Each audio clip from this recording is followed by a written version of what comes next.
Now let's bring you some more now on that declaration of independence in Kosovo. Joining us now is the Serbian Information Officer, Marko Gasic. Good morning to you, Mr. Gasic. First of all, your reaction to Kosovo declaring its independence?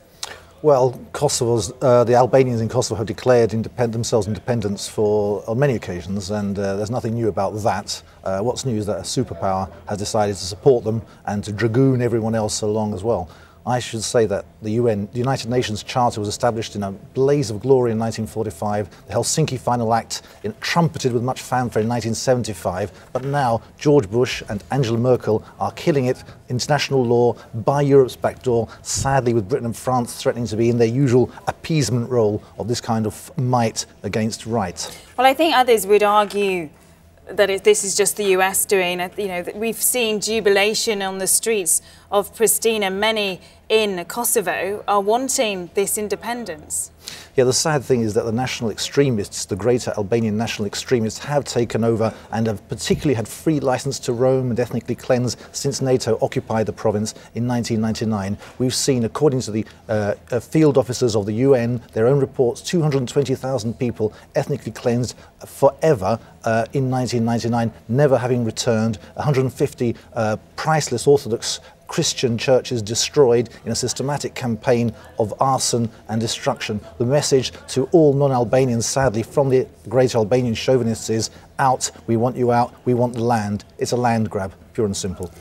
There have been reassurances from NATO and also from the Prime Minister Hashim Thaçi, Prime Minister of Kosovo, that they will respect the ethnic communities and they will provide, NATO say they'll provide security for any minorities, for Serbians, if you like. Does that reassure you at all? It's extremely amusing. NATO have been there since 1999, as I said, and they have solved not a single crime committed against non-Albanians. They have been, on their watch, 220,000 people have been ethnically cleansed belonging to the Serbian community.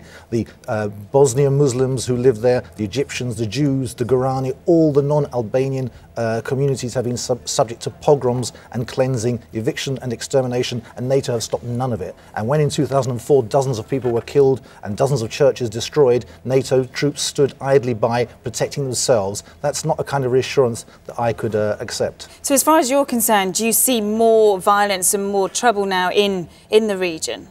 I do, because this is such a dangerous thing for the wider world as well. If we have a principle where the superpower can go into other people's countries and decide it's on its own what the borders should be, then no country in the world is safe. So today it's Serbia, tomorrow it'll be somewhere else. We know that the US usually, when it attacks Serbia, attacks somewhere in the Muslim world afterwards, as it did in Iraq following the original attack on Yugoslavia. And that really is the threat for the wider world, that the Americans will use this imperialist principle to actually make the whole world an unsafe place. OK, Marko Gasic, Serbian Information Officer, we appreciate your thoughts this morning. Thanks very much for joining us.